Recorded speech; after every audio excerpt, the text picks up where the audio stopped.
The Chinese Jade Emperor.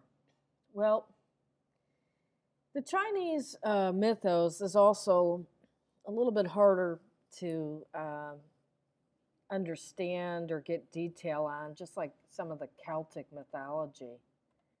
And there are some books out on it that I've read, but just taking a quick look at Wikipedia, which is somewhat of a good summary, but you have to check on these different gods and goddesses because I'm sure different resources will have different names a little bit or some slight variation. But simply just looking at this Wikipedia for the Jade Emperor, what's interesting is that he represents one of the first gods. And in Taoist theology, he's got a different name. Yunnan Tianzin. He's one of the pure three ones. And it's interesting, if you look at the Taoist version, his fingers. So there's some symbolism there. But getting back to the Jade Emperor, I believe he's the equivalent of Zeus. In fact, I believe he was Zeus. They call him the heavenly grandfather. And he's the highest emperor, and their equivalent of the leader of the gods. And they say he was a crown prince of a kingdom. They call it pure felicity and majestic heavenly lights and ornaments. And that when he was young, he was kind, intelligent, and wise. And that he would devote most of his childhood to helping the needy. And it says that after his father died, he ascended the throne, well, just like Zeus took over the throne from Kronos.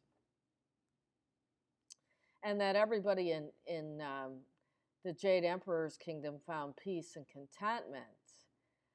And it talks about him going into this cave to cultivate Tao. Well, it says on the bright and fragrant cliff. So I'll take that back. So it was more of I guess, a cliff. But that's very interesting as well. And he was said to have vanquished evil. And what's very interesting here in what just is simply written Wikipedia is that it says in the beginning of time, the earth was a very difficult place to live. And people had to deal with a variety of monstrous beings. And they didn't have any gods to protect them. And there were powerful demons defying the immortals of heaven. Well, that just sounds like Zeus and the Titans. The same story. And it says the Jade Emperor was an ordinary immortal who roamed the earth, helping as many people as he could. And he was saddened because his powers could only ease the suffering of humans. And he retreated to a mountain cave to cultivate his Tao. Okay, so it was a cave. And that's, also something very predominant with Zeus is the cave, and using it to hide in or to develop shamanic skills. Now, it talks about during his time that there was a powerful evil entity that wanted to conquer the immortals and gods in heaven and declare sovereignty over the entire universe. And this evil entity also went into meditation to expand their power, as the Jade Emperor did. And eventually the Jade Emperor is able to defeat this evil entity.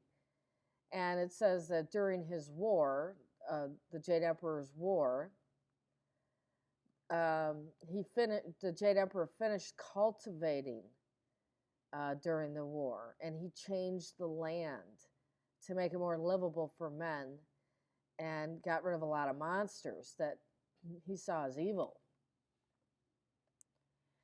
So this is very Zeus-like as well. It's just pretty much the same story. And It says, for creation, the Jade Emperor was the head of the pantheon, but not responsible for creation. Well, that's the truth. Um, and then in another creation myth, it says that he fashioned humans from clay and left them to harden in the sun, and that the rain had deformed some of the figures, which gave rise to human sickness and abnormalities. And then in another myth, a different god fashions the men from the mud.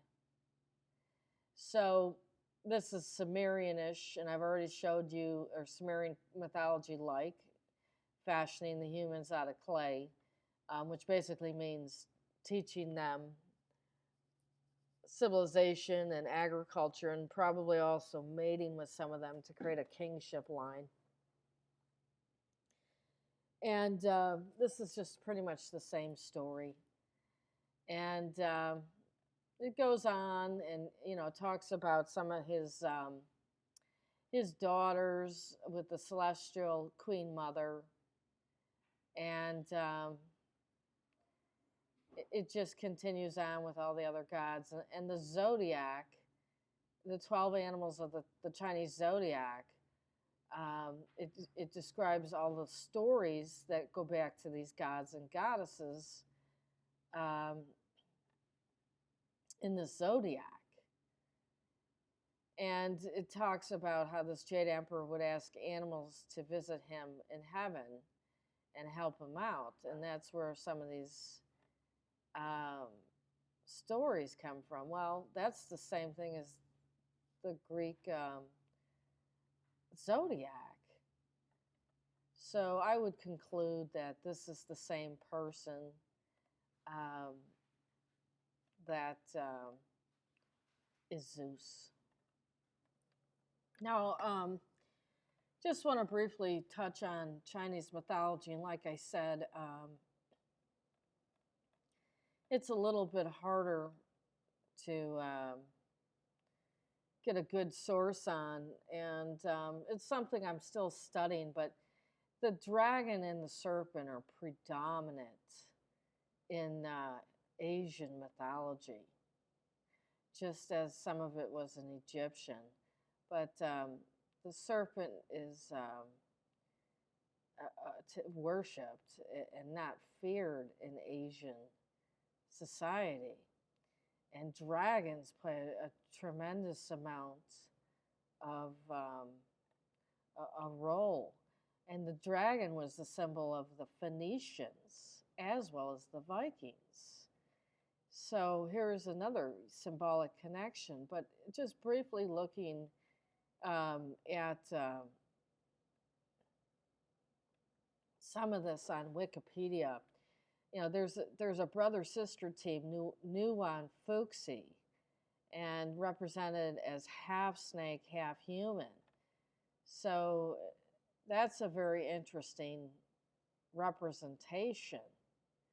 And Nuwa, the goddess, is also known for creating mankind and repairing the pillar of heaven. And it talks about catastrophes caused by the battle between the deities Gong Gong and Zhuangzi. And this Chinese mythology has 5 phases of Earth or humanity existence, just like the 4 or 5 ages in Greek mythology, but they call it wood, fire, earth, metal, and water. And again, I'm still learning about all of this, but they associate dragons, the symbol of the dragon, with these times as well. But this goddess is credited with saving the earth and repairing things. And I don't know if this brother-sister team is Isis and Osiris or Artemis and Apollo. I don't know. It's got some similarities. I'd have to try and really find some other resources. But if as I said, there's various gods and goddesses in this Chinese pantheon from the Han Chinese, and as I research it, it just appears, to be the same thing as the Cronides, the same, kind of stories, but with some variation and a little bit, different symbology or symbolism, um, versus some of the other mythologies I've discussed. But as I said, the dragon is just predominant, and they have different stories, and I'm sure some of it, is particular to their culture. But I would conclude that most of these gods and goddesses are pretty much the same as the Cronides and some other people as well.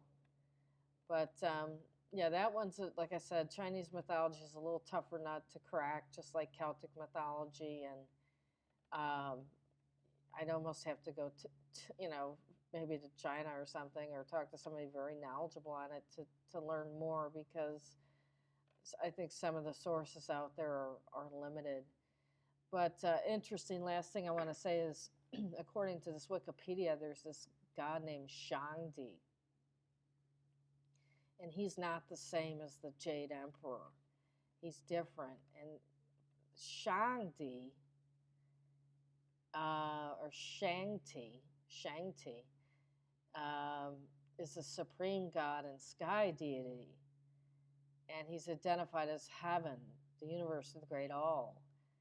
Now, I don't see a whole lot else describing what this, or who this god was, and I'd have to wonder if it's Cronus or something. But it's tough. Let's see.